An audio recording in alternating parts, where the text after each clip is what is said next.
Halo teman-teman semua, pernah nggak sih kalian ngerasa kayak banyak banget kerjaan yang menumpuk, terus ditambah lagi ada tugas yang terus menerus dikejar deadline, sampai-sampai kita ngopi tuh sehari bisa 3 gelas. Emang kita kadang tuh ngerasa produktif itu baik, tapi sadar nggak sih kalian kalau yang diajak lembur tuh bukan tubuh kalian doang? Nah, buat tahu lebih lanjut, kita akan bahas pada podcast kali ini terkait dengan hipertensi, sindroma metabolik, dan keterkaitannya dengan stres yang ada di tubuh kita. Bersama Dokter Kiki, spesialis kejiwaan, dan Dokter Diana, spesialis penyakit dalam. Dan bersama saya, moderator Nathanael Erka Pradana, yang akan memandu kalian. Dan kita akan menikmati podcast Bulan Bakti 2026 pada kali ini.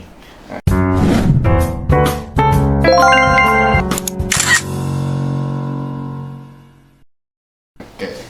Baik dok, untuk awal nih saya mau ingin bertanya terkait dengan hipertensi nih dok.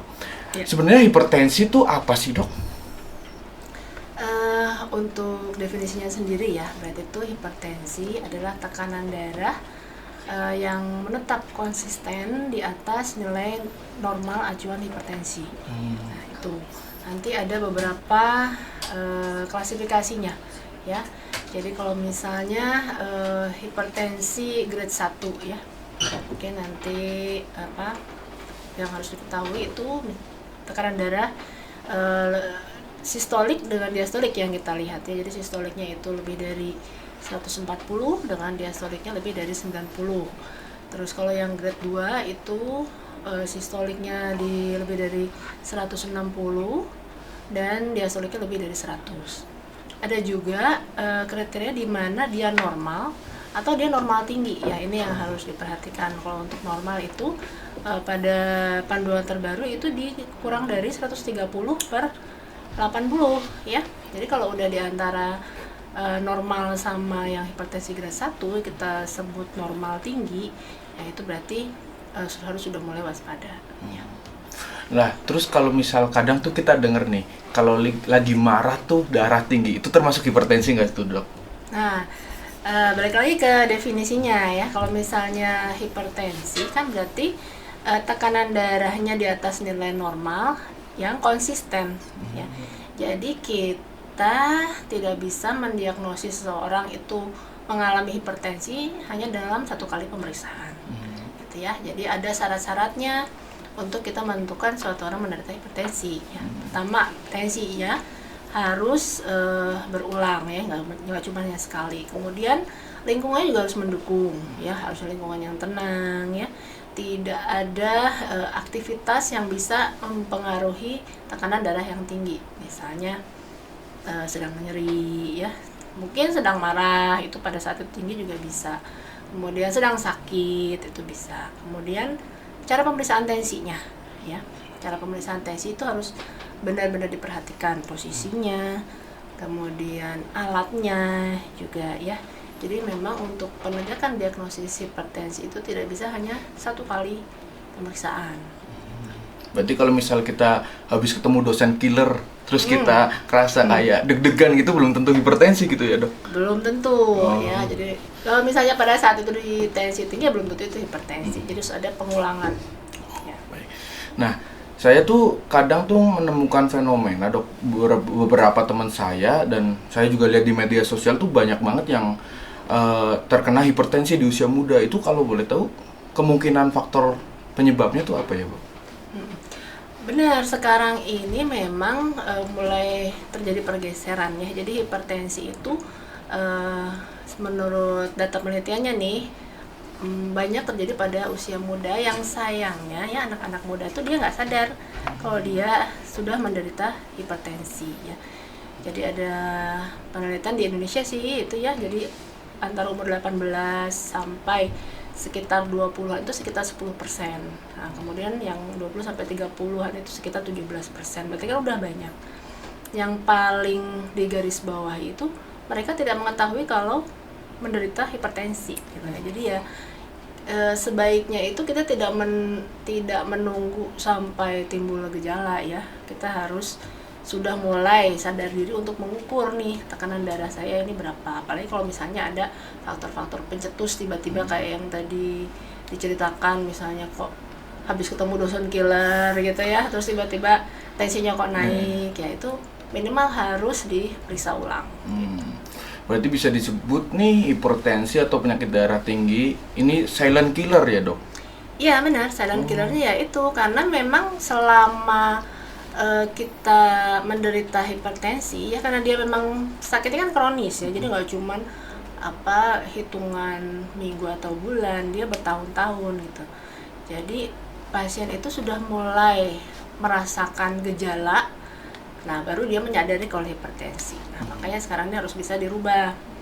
Jadi jangan sampai tunggu gejala nih, mulailah mengukur ya, atau kalau misalnya sudah ada tanda-tanda kayak tadi ada pemeriksaan sewaktu hipertensi gitu ya, mulai aja diukur tekanan darahnya ya. Baik, sekarang nih saya pengen tanya ke dokter Kiki nih, kalau misal terkait dari hipertensi ini pengaruh nggak sih terkait dengan psikologis dari orang tersebut tuh? Misal nanti jadi gampang marah gitu, misal orang hipertensi maksudnya.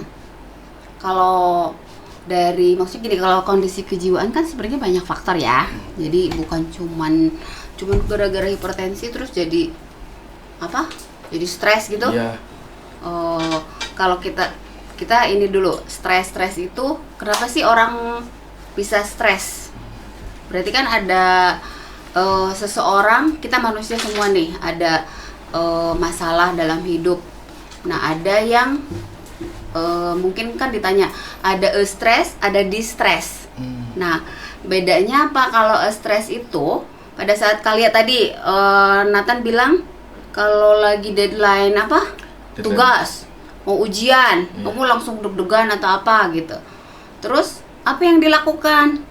Kalau dilakukannya terus belajar, nah itu stres kan, jantungnya berdebar sampai wah udah gelisah nih, bisa tapi bisa tiba-tiba tensinya tinggi juga enggak juga ya.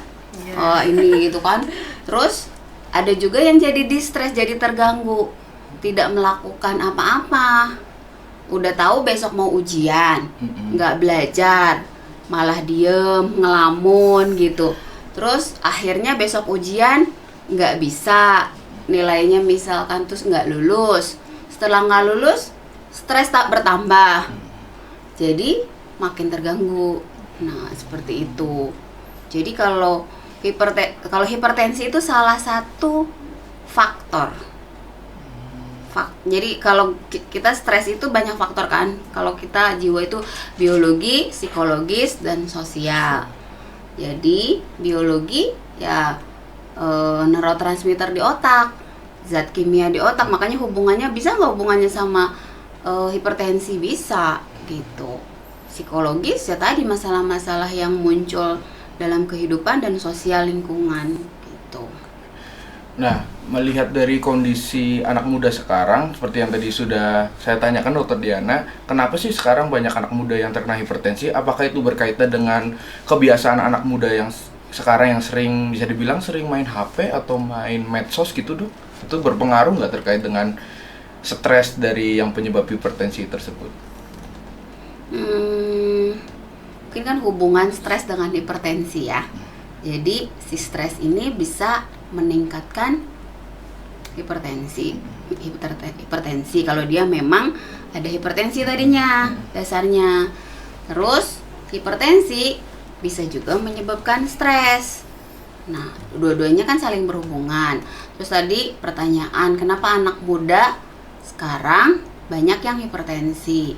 Tapi kan tadi banyak faktor, mungkin bukan cuman gara-gara dia medsos, main game, tapi kan banyak faktor ya, pola kebiasaan ya. Sekarang kan anak-anak muda apa pola kebiasaannya, makanan. Kan hipertensi mah salah satu faktornya mungkin dari pola hidup ya, pola hidup seperti ngopi, terus selain ngopi junk food ya kan, itu juga. Terus minum-minuman manis ya, seperti minuman soda kayak gitu kan. Itu yang tidak terkendali gitu, karena udara panas terus minum. Mungkin sehari bisa berapa botol tuh minum itu kan gitu. Nah terus kalau hubungannya, kalau udah terjadi, sebenarnya udah jadi hipertensi apalagi sampai gagal ginjal ya, pada saat usia muda. Usia muda hipertensi bisa jadi stroke atau gagal ginjal kronis, di situ muncul stresnya. Usia 40 tahun udah harus cuci darah, harusnya produktif, masih harusnya masih bekerja produktif lagi, tahap yang Semangat. optimal ya. Usia 40 tahunan ini harus dia sakit gagal ginjal karena hipertensi mungkin awalnya kan. Iya. Itu banyak kasusnya seperti itu yang bikin stresnya gitu, gangguan mentalnya gitu. Jadi bisa dibilang nanti ini bisa kalau hipertensi ini berlanjut secara kronis bisa menyebabkan stresnya nanti ya dok, gitu. Iya, maksudnya hipertensi itu apa ya? Bukan, dia tidak akan menimbulkan stres ya kalau Tidak secara langsung. tidak secara langsung maksudnya. Jadi kalau tadi orang hipertensi bisa stres gak? Bisa iya, bisa enggak. Ya kan, tergantung orang itu menghadapinya. Kalau orangnya gini, orang hipertensi nggak ada keluhan, dia tensi 200/100, nggak nyeri kepala, nggak apa gitu ya, cuek aja, nggak stres kan? Iya. Tapi kalau orang tensinya 130/90 sampai nyeri kepala terus emang bakatnya stres, bisa jadi stres, bisa. Oke, itu kalau nggak salah nih hipertensi juga termasuk dalam sindroma metabolik ya dok Diana. Iya. Nah, kalau boleh tahu nih sindroma metabolik itu apa sih? Banyak orang tuh nganggap sindroma metabolik itu adalah sebuah penyakit. Tapi sebenarnya gimana sih sindroma metabolik? Ya, sindroma metabolik ya itu sebenarnya bukan suatu penyakit ya kan, dia adalah sindrom kan gejala ya, berarti dia tuh kumpulan dari gangguan metabolik yang terjadi pada suatu individu gitu ya. Nah, gangguan metaboliknya itu apa? Ya, ada 5 kriterianya ya untuk kita menilai suatu individu ini memang sudah terkena suatu gangguan metabolik atau belum gitu ya. Yang pertama itu yang harus kita ukur atau kita evaluasi itu lingkar pinggang ya. Dan lingkar pinggang kalau pada laki-laki itu lebih dari 90 ya, kalau pada wanita lebih dari 80 ya. Kemudian gula darah puasa terutama ya, itu yang lebih dari sama dengan 100 mg per desiliter gitu ya. Kemudian tadi yang disebutkan sama Nathan tadi ya, hipertensi. Nah, jadi tekanan darah juga, tekanan darah itu yang tadi udah mulai warning ya. Jadi di tekanan darah sistolik lebih dari 130, kemudian diastoliknya itu lebih dari 80 ya. Selanjutnya trigliserida.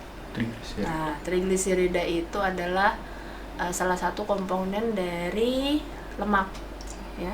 Trigliseridanya lebih dari 150 mg per desiliter. Terus selanjutnya kolesterol ya. Kolesterol, ada orang bilang kolesterol baik, kolesterol jahat. Nah, ini yang masuk dalam kriteria itu kolesterol yang baik. Karena kalau semakin rendah kolesterol yang baiknya, itu efeknya kurang bagus di tubuh kita ya. Jadi untuk kolesterol baik atau istilahnya itu high density lipoprotein atau HDL itu kurang, kalau untuk laki-laki ya itu kurang dari 60, dan kalau wanita kurang dari 50 ya, kira-kira sekitar ya. Jadi apabila ada 3 dari 5 kriteria itu gitu, jadi itu bisa kita sebut kalau individu ini menderita sindroma metabolik. Oke, berarti sindroma metabolik ini sebenarnya serangkaian gejala atau gangguan dari metabolisme tubuh kita gitu ya dok? Ya nantinya pastinya kan berakibat pada suatu penyakit gitu dok? Ya, akan berakibat suatu penyakit ya, terutama pada gangguan di pembuluh darah ya, gangguan di jantung. Itu biasanya tanda-tanda fisiknya ya, misal orang tersebut bisa ada gangguan metabolismenya, misal ada gangguan lemaknya, gangguan gula darahnya, itu tanda-tanda fisiknya apa sih dok? Kalau sindroma metabolik awal-awal mungkin tidak akan tidak jelas gejalanya ya, apalagi kalau masih di range misalnya gula darah masih di atas 100 Ya, tapi kan normal target kita harus di bawah 100 kan. Nah, itu biasanya belum ada muncul gejala seperti yang diabetes yang kita tahu ya, 3P dan lain-lain itu belum muncul. Jadi ya kalau misalnya untuk fisik ya mungkin kalau misalnya orang dengan yang tampilan fisiknya misalnya obes atau gimana ya wajib kita telusuri berapa tuh lingkar pinggangnya, dan metabolik yang lain harus kita cari juga gitu. Kalau untuk gejala yang muncul yang khas sindrom metabolik tuh tidak ada gejala yang muncul khas kecuali nanti dia sudah muncul komplikasi. Makanya jangan ditunda ya, kalau bisa sudah mulai ada faktor resiko misalnya dari keluarga dengan misalnya ada hipertensi ya, gula ya, kalau bisa dicek aja untuk ada nggak dia ke arah gangguan sindroma metabolik. Baik. Berarti salah satu pengukurannya lewat lingkar pinggang tersebut ya, Dok? Ya, lingkar pinggang yang paling paling gampang lah ya. Tapi itu juga ada cara-caranya ya mengukur lingkar pinggangnya. Cuman kan sindrom metabolik tadi 5. Jadi harus ada 3 dulu. 3 dari 5 kriteria itu. Baru kita bisa bilang oh orang ini menderita suatu sindroma metabolik. Itu sebenarnya suatu tanda awal ya. Tanda awal yang harus diwaspadai dan harus dimodifikasi sebelum terjadi komplikasi. Oke. Jadi harus diukur lingkar pinggangnya. Salah satunya lingkar pinggang yang mungkin lebih kelihatan ya kalau pada saat kita interaksi gitu. Selain yang lain, kalau lain-lain kan dia item dari laboratorium ya, berarti itu harus diperiksa. Oh, kalau tensi kan bisa juga tuh. Tensi tadi kita tensi, tekanan darah kan pemeriksaan alat-alat hipertensi kan sekarang udah banyak ya.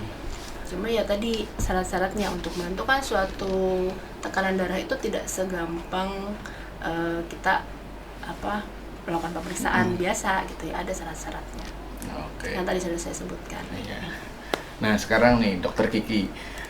Nah, tadi kan salah satu pengukurannya lewat lingkar pinggang. Nah, misal orang tersebut diukur lingkar pinggangnya lebar, terus didiagnosis adanya sindroma metabolik. Apakah itu berpengaruh terhadap kesehatan mental dan juga ya kualitas hidup pasien tersebut, dokter? pasti. Kalau itu kan kalau memang didiagnosis sindrom metabolik, tapi saya belum ngerti juga sindrom metabolik itu berarti kayak seperti diabetes mellitus gitu atau bukan? Dia gejala diagnosis khusus? Kumpulan dari ada diagnosis khusus nggak memang ada. sindrom metabolik gitu? Jadi kumpulan dari gangguan dari metabolik. Kalau fisiknya sih belum muncul. Kayak misalnya gula darah itu lebih dari 100 belum diabetes, itu masih bisa prediabetes gitu. Terus kayak tekanan darah itu masih belum hipertensi, itu masih normal tinggi yang harus aware gitu. Jadi udah ada tanda-tanda itu kita bisa dari 5P itu memenuhi 3 udah kita bilang sindrom metabolik. Berarti dia resiko kan terjadi gangguan-gangguan yang lebih berat ya. Belum jadi penyakit. Belum punya penyakit. Berarti screening awal ya. Screening awal untuk sindrom metabolik. Ya bisa kalau hubungannya dengan stres, karena kan gini, kalau stres terjadi bisa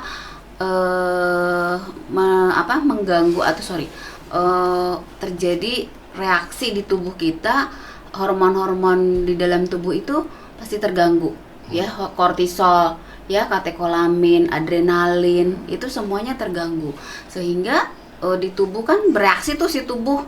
Nah itu yang salah satu tadi ditanyakan sama Nathan, bisa menimbulkan hipertensi. Iya, karena si stres itu, tapi dia udah sindrom metabolik. Misalnya ada stres, stresnya ya tadi, misalkan masalah pekerjaan, atau kalau kalian kuliah tugas mau ujian, OC ulang-ulang nggak lulus, itu kan ada stres. Terus ada ada gejala sindrom metabolik itu, tambah berat stresnya gitu, dan mempengaruhi tubuhnya juga, berarti bisa lebih berat lagi tuh si yang tadinya mungkin sindrom metabolik dengan adanya stres bisa terjadi penyakit. Bisa jadi ya. Terjadi suatu penyakit.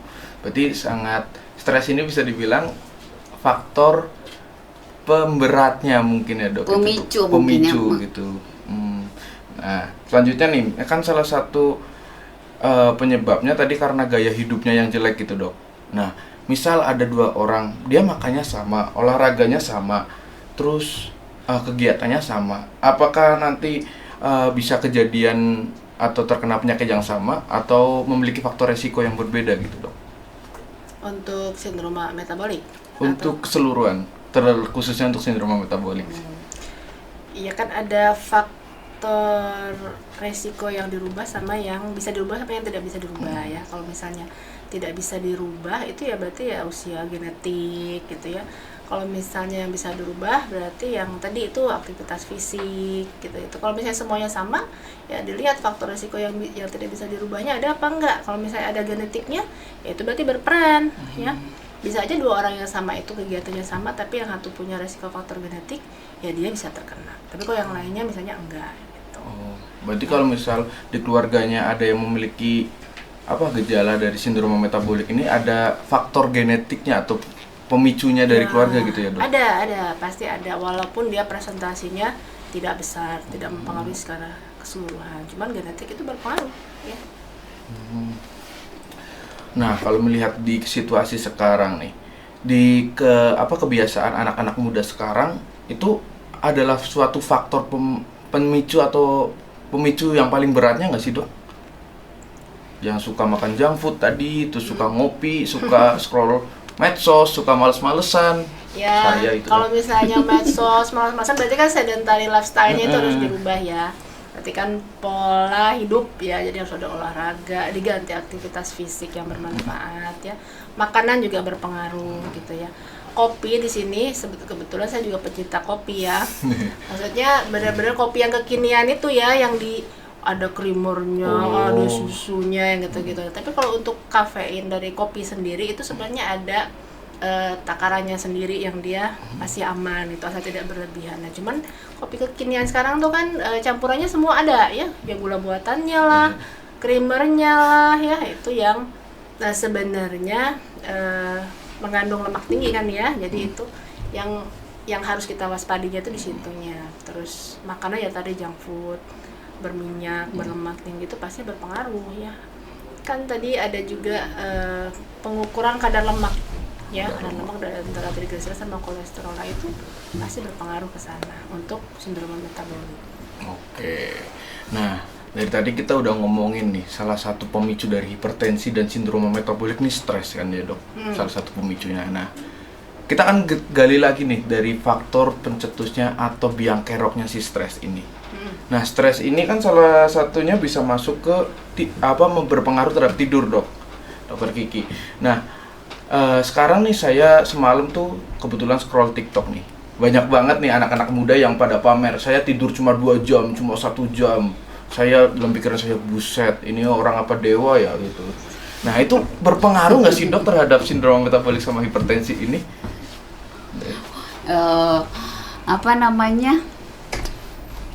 Bukan insomnia, itu kan berarti tidak tidur disengaja ya.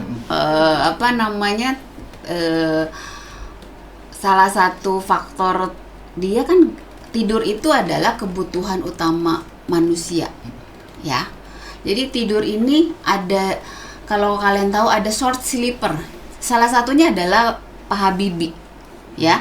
Pak Habibie dia hanya membutuhkan waktu tidur cuma 3-4 jam. Itu kalau dia tidak bisa tidur panjang, tetapi secara umum manusia ini itu butuh waktu tidur itu adalah 7-8 jam. Nah, malam itu memang waktunya untuk tidur. Jadi si otak itu harus istirahat. Nggak mungkin harus bekerja terus. Nah, kalau dia tadi dibilang, saya tidur cuma 1 jam, 2 jam, berarti si otak ini dipaksa untuk bekerja. Harusnya istirahat, bekerja. Dan itu kalau 1-2 hari oke, nggak ada masalah. Tapi kalau terjadi terus menerus, mungkin contohnya ini, saya banyak kasus itu pasien-pasien itu yang dia pekerjaannya adalah sebagai live TikTok ya. Live TikTok salah satunya mungkin dia kebutuhan finansial, atau saya banyak yang bekerja sebagai penato ya, penato nih. Jadi dia itu Membuat tato. Dok, saya tuh banyak klien. Harus saya kerjakan, misalkan saya pengen 24 jam gak tidur. Gitu. Karena ingin bekerja terus-terusan. Lumayan nih dok, berapa puluh juta nih saya ini gitu kan. Itu banyak. Gimana caranya dok gitu? Biar enggak tidur. Nah, terus atau tadi live TikTok. Jadi live TikTok kan kita lihat ya sekarang tengah malam ya. Jam 12, jam 2 saya lihat masih ada live TikTok jualan, entah itu yang belinya juga ada lagi ya. Nah, harusnya kan istirahat. Nah, isi otak itu harusnya diistirahatkan. Pada saat dia dipaksa bekerja, mungkin 1-2 hari nggak ada masalah tuh, otaknya masih bisa beradaptasi. Tapi kalau terus-menerus dilakukan seperti itu, lama-lama rusak. Lama-lama semuanya terganggu. Tadi seperti metabolisme tubuh juga akan terganggu. Semuanya akan berpengaruh menjadi jadi muncul stres bisa. Gitu. Jadi itu kalau dibilang tidur itu normalnya ya 7-8 jam gitu.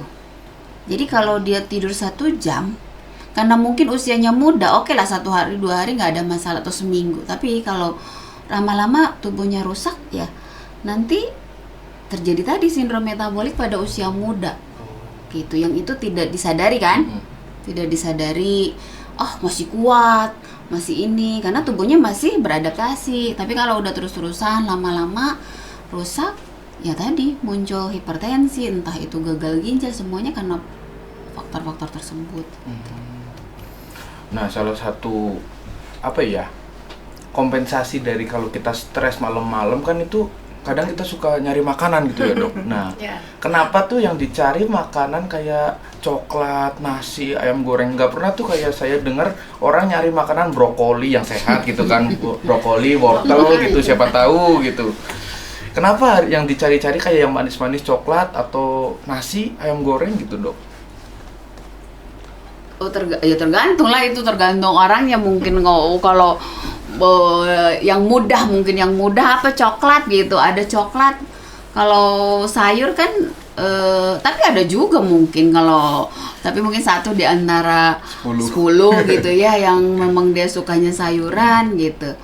Kalori juga bisa itu. Iya. Ya, mungkin karena kalorinya tinggi tuh, coklat, minuman manisnya kalori tinggi. Jadi ya bisa lebih melek lagi. Gitu kan. Kalau coklat mungkin kan kadang-kadang suka ada katanya makan coklat bisa menghilangkan stres gitu. Iya. Ya jelas kalau makanan manis. Tapi nggak tahu kalau ayam goreng mungkin Nathan yang nyari kalau stresnya nyari ayam goreng. Saya nge-stok sih. Tapi misal kalau kita kadang kalau lagi stres kan makan malam-malam ya dok, itu tadi itu berpengaruh nggak sih terhadap kayak tadi sindrom metabolik dan hipertensi gitu? Iya, ini kalau stres itu bisa dia banyak makan, bisa tidak mau makan. Jadi tidak semua stres itu dia banyak makan. Ada juga yang nggak mau makan. Jadi tergantung ininya ya. Jadi ada yang orang stres makannya banyak gitu, sehingga muncul jadi obesitas gitu ya, karena dia nggak makan terus, nggak ada aktivitas, diam di kamar, makin lama makin besar gitu.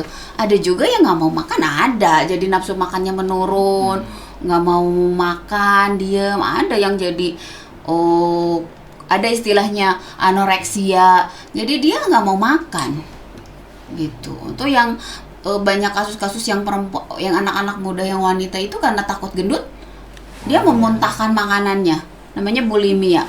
Jadi setiap kali makan dia muntahin karena dia takut gendut. Gitu. Berarti kayak stres itu setiap orang memiliki responnya masing-masing gitu ya dok? Iya. Nah itu misal pastinya respon tersebut nanti akan berpengaruh terhadap metabolisme orang-orang ya dok? Pasti kan tadi. Kalau misalnya responnya tadi banyak makan ya jelas, ya kan kalori tinggi, makannya banyak, ya berarti hati-hati tuh sindrom metabolik, jangan-jangan kan. Terus tadi kurang istirahat mempengaruhi hormon-hormon misalnya. Bisa aja kalau misalnya stresnya akut ya tinggi saat itu, terus nanti perbaikan bisa. Tapi kalau misalnya stresnya kronik, tinggi terus, Ketika resistensinya terlalu lama ya otomatis kerja jantungnya juga pasti akan terpengaruh. Nah, tadi kita udah ngomongin terkait dengan stresnya si biang kerok, sindrom metabolik dan hipertensi sebagai apa ya, penyakit atau hasil dari stres tersebut. Nah, sekarang kita ngomongin terkait dengan pencegahannya, Dok.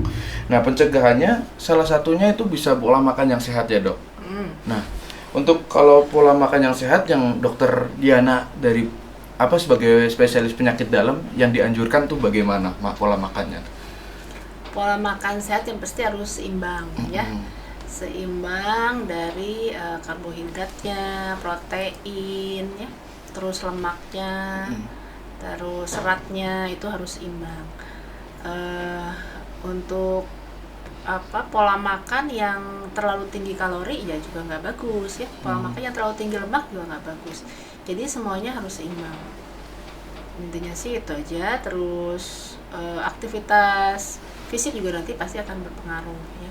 Tapi kalau pola makan ya, kalau zaman dulu sih kita ada 4 sehat 5 sempurna gitu ya. Nah, intinya mas sekarang semua itu harus seimbang. Nah, tadi juga sempat disinggung terkait dengan kopi ya, Dok. Nah, sebenarnya kopi ini tuh sangat berpengaruh terhadap hipertensi atau terkait dengan tekanan darah atau enggak sih, Dok?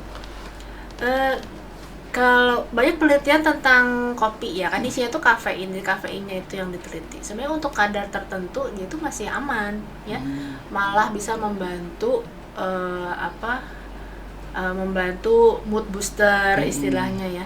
Cuman memang kita tidak boleh berlebihan ya, sekitar 2-3 gelas lah dengan kadar kopi tertentu itu masih aman ya. Yang jadi masalah sekarang kan yang kopi-kopi kekinian itu ya, ada nggak ya campurannya itu yang terlalu tinggi kalorinya gitu. Jadi itu aja yang harus diperhatikan.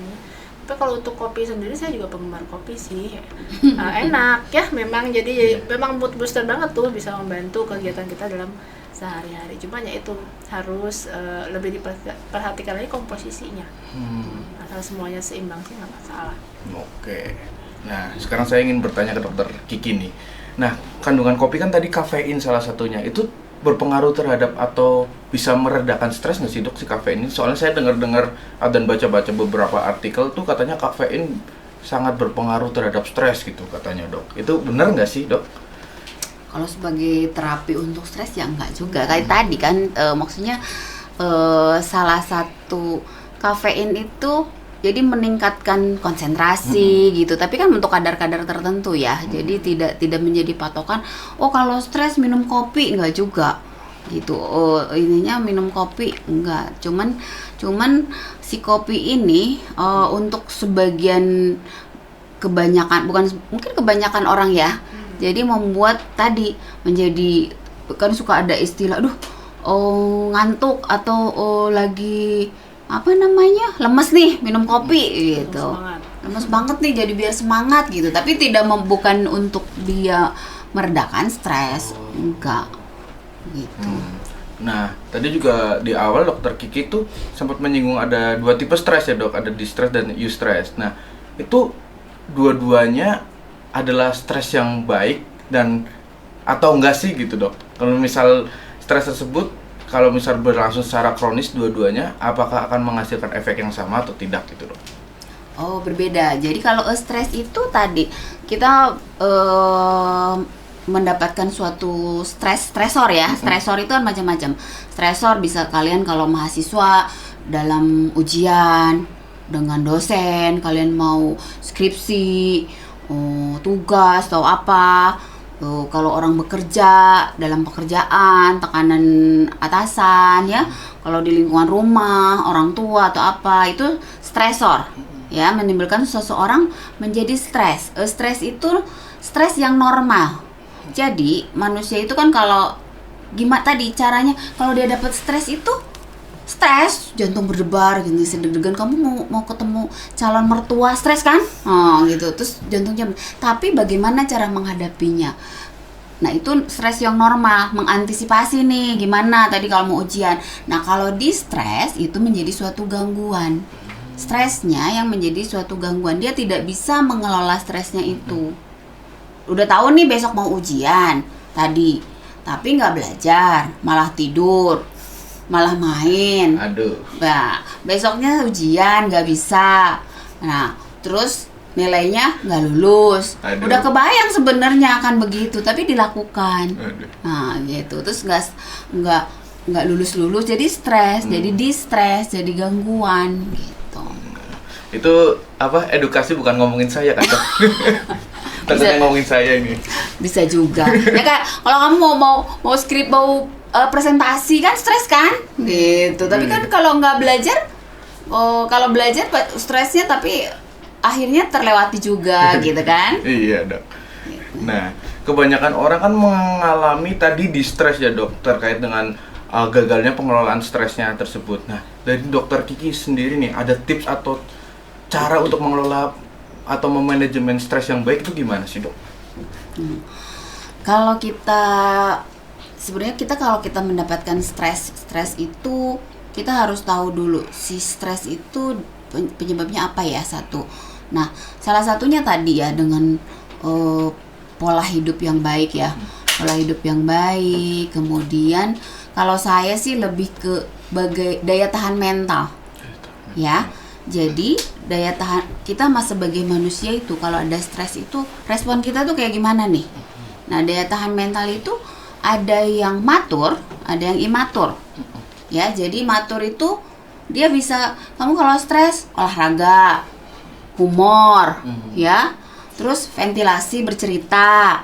Nah, itu salah satu cara supaya kalau kita ada masalah, ceritalah sama teman, nggak dipendem gitu kan. Atau olahraga, humor, misalkan nonton acara-acara yang menyenangkan, melakukan hobi.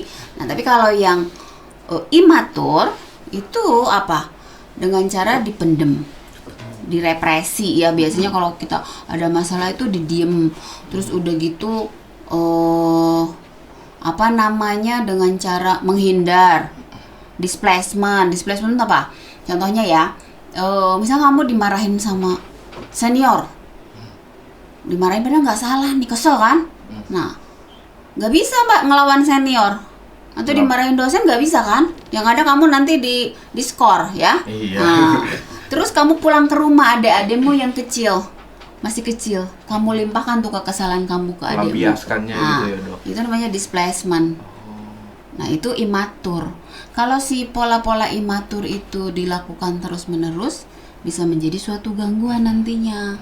Tapi kalau yang matur tadi, yang ini dengan cara tadi ya, maksudnya relaksasi. Kalau stres kamu panik, relaksasi atau apa, terus melakukan dengan daya tahan mental yang matur tadi, terus ya olahraga apapun itu si stresnya akan maksudnya dan mencari problem solving, ya. Nah, itu nanti akan tidak menimbulkan suatu gangguan.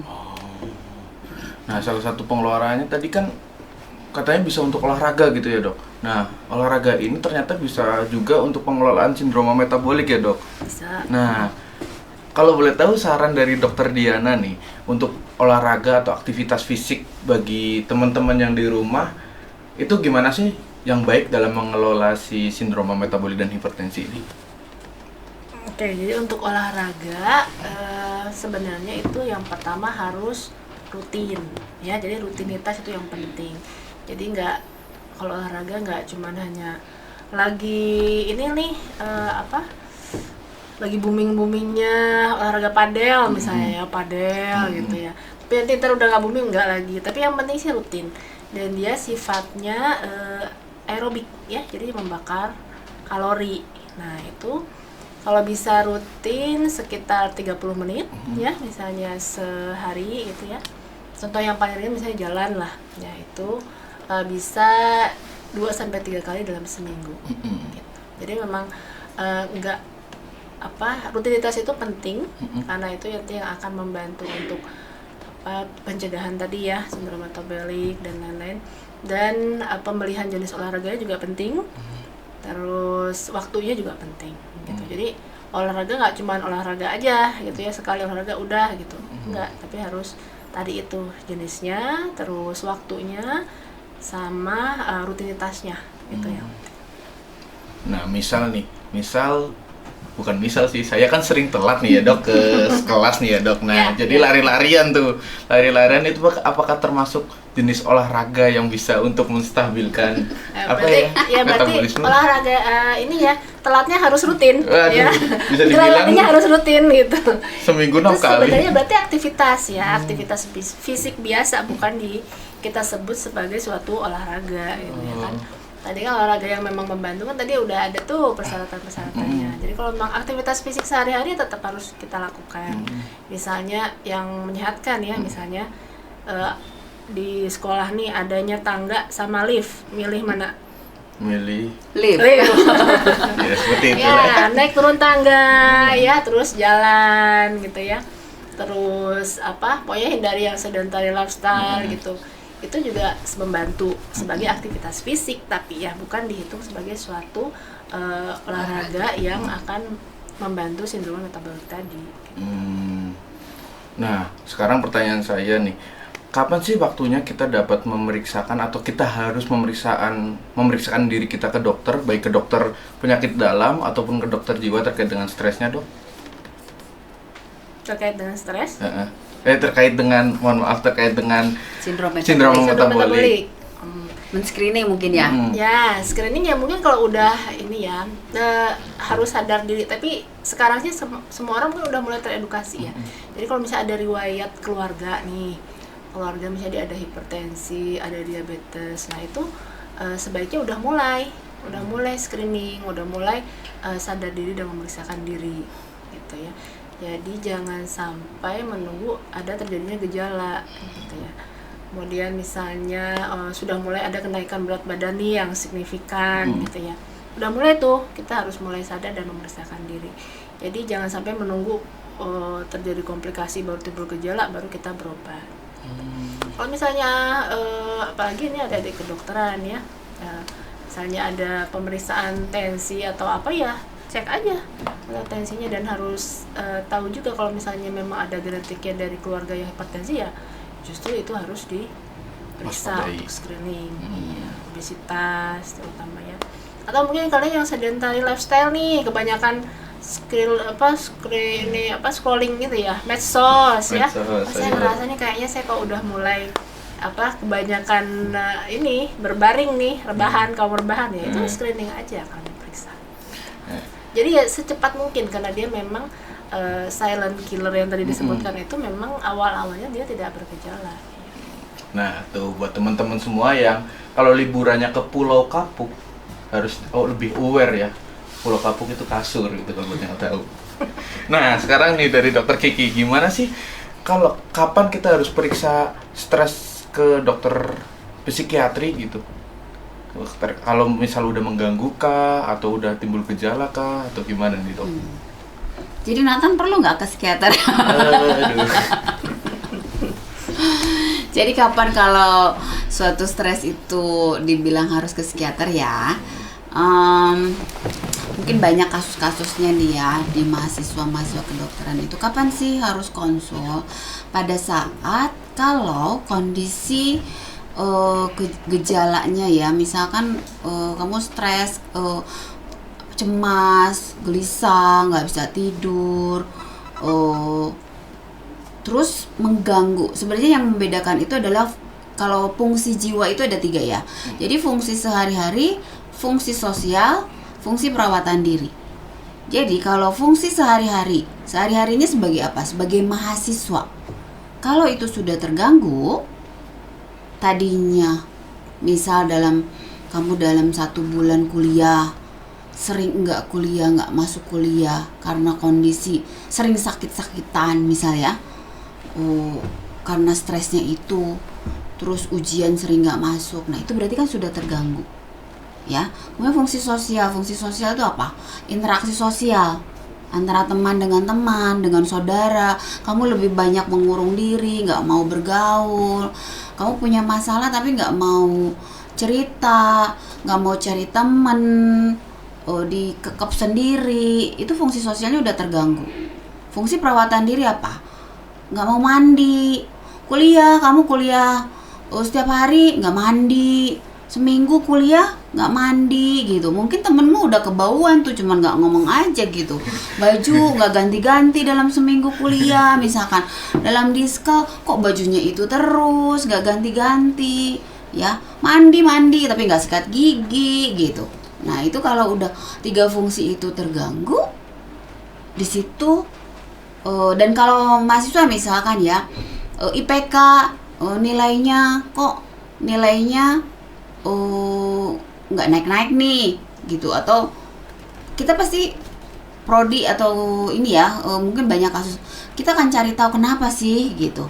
Nah itu pasti ada sesuatu gitu yang harus kita kalian sebagai mahasiswa ya harus aware. Oh kapan sih saya tuh perlu konsultasi, nggak harus langsung ke psikiater ya.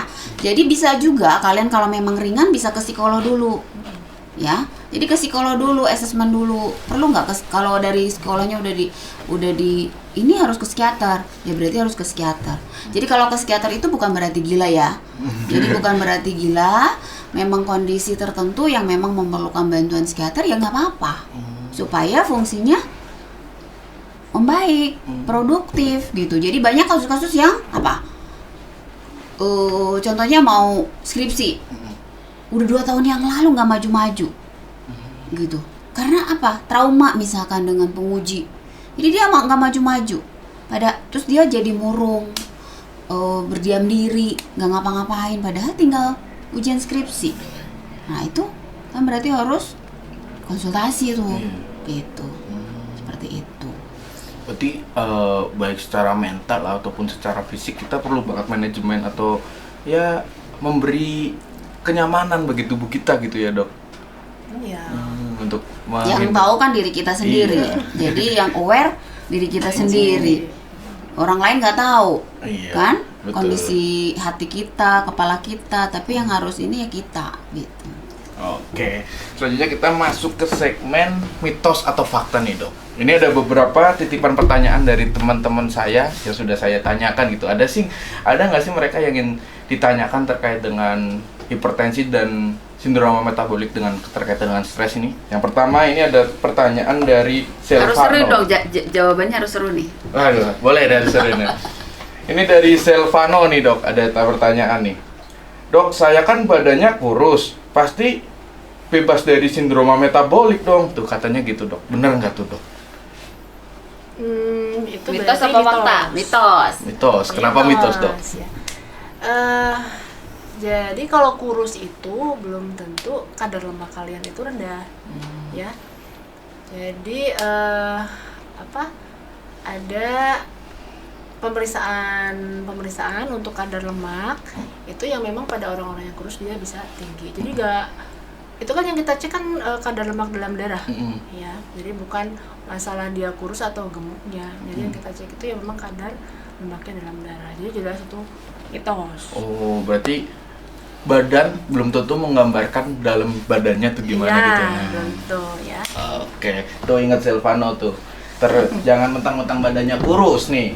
Nah, sekarang lanjut nih dok. Ada pertanyaan kedua dari Bulan Cahaya dok. Dok, aku mah masih muda, nggak mungkin hipertensi. Hipertensi kan cuma nyerang orang tua. Benar nggak tuh dok? Mitos juga. Mitos juga ya dok.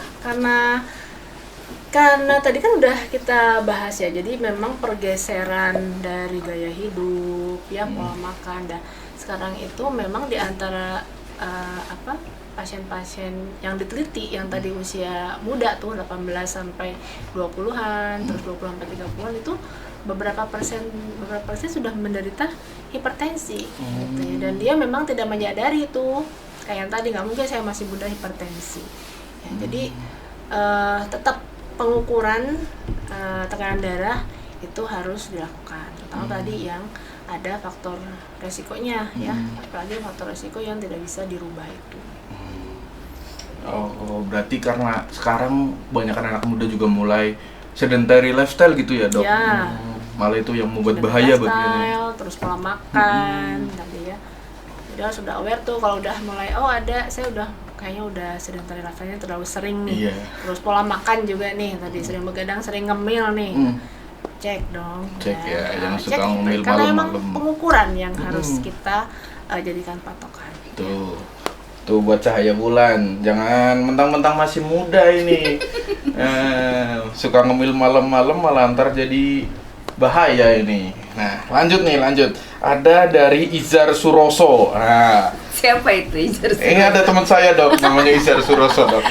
Real nggak itu real? Real dok, ada kok di Cilacap dok, teman saya ada dok. Nah, nih katanya kalau tekanan darah tinggi karena stres pasti ntar akan normal, nggak usah periksa mahal, tinggal tidur doang kan ntar beres, katanya gitu dok. Itu benar nggak tuh dok? Mitos lah jelas Mitos ya. Jadi yang benar tuh gimana dok?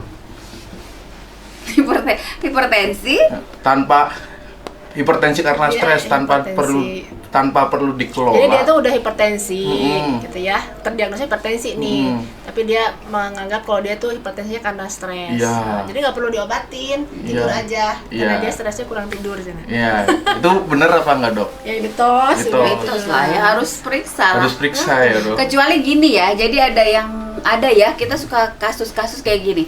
Ada mau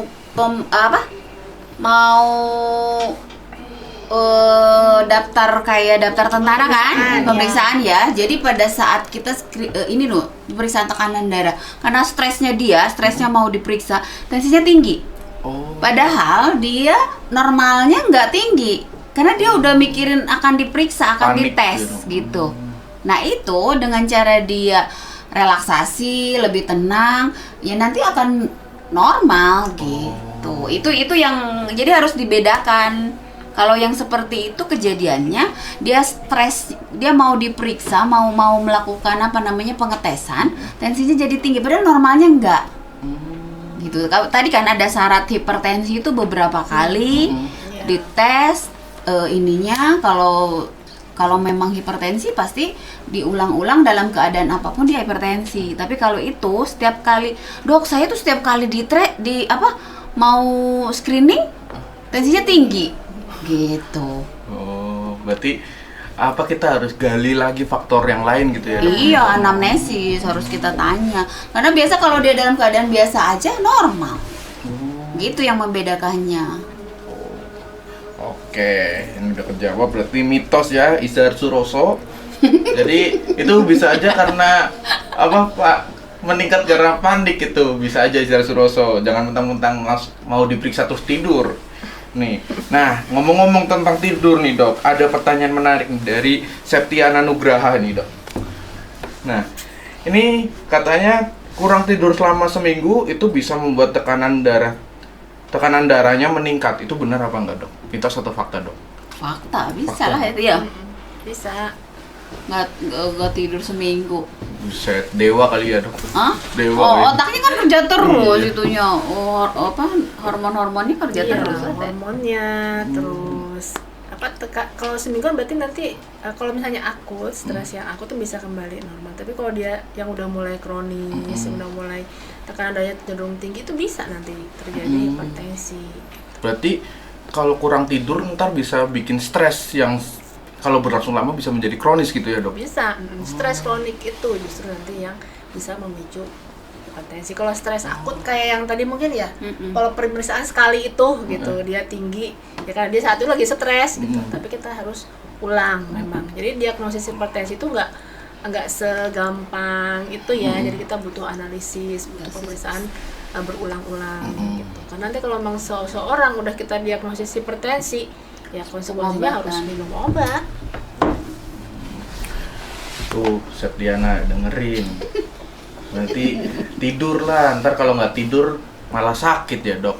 Sakit lah, jangan sakit makanya nanti stres yang kronis gitu. Nah kita lanjut ke pertanyaan terakhir nih dok, dari Sobirin ini dok. Pak Sobirin itu. Enggak dok, ini teman temen saya saya, namanya dok. Oh, kamu dari mana? Namanya kok lucu-lucu nama temennya? Teman saya beneran ada yang namanya Sobirin dok, bener. Ini real dok. Mau saya Bukan telepon dok. mitos ya?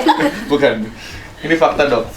Sobirin nanya nih, aku mah orangnya suka stand up, suka ngelawak, pasti bahagia, belum tentu belum tentu stres lah gitu. Itu bener nggak dok? Kalau orang bahagia tuh pasti nggak stres. pasti nggak stres gitu. Boleh nggak saya tanya balik ke Nathan? Nathan, kamu bahagia terus kan? Bahagia dok, hidup ini harus bahagia dok. Stres nggak? Kadang-kadang stres nggak? Ya sometimes stres juga, merasa stres. Nah, jadi seseorang itu mungkin kan menampilkan, ada yang stresnya itu ditampilkan, ada menjadi topeng. Dia tidak mau orang itu kelihatan dia sedih, nggak mau dia kelihatan stres. Jadi dia topeng. Dia kalau ketemu orang bahagia, tapi kan capek. Kebayang nggak kalau kita seperti itu terus capek? Orang melihatnya bahagia, senang, sehingga gini, pada saat orang temennya ada stres, minta pendapat dia, padahal dia sendiri lagi stres gitu. Gimana caranya? Gimana dok? Saya sendiri sebenarnya pusing dengan kehidupan saya, tapi saya dimintain tolong teman saya curhat sama saya, karena saya tidak pernah memperlihatkan kesedihan saya, nggak pernah memperlihatkan stresnya saya. Nah itu, jadi orang bahagia terus tuh belum tentu, nggak stres juga. Kalau orang bipolar, ada gejalanya tuh, manik gitu.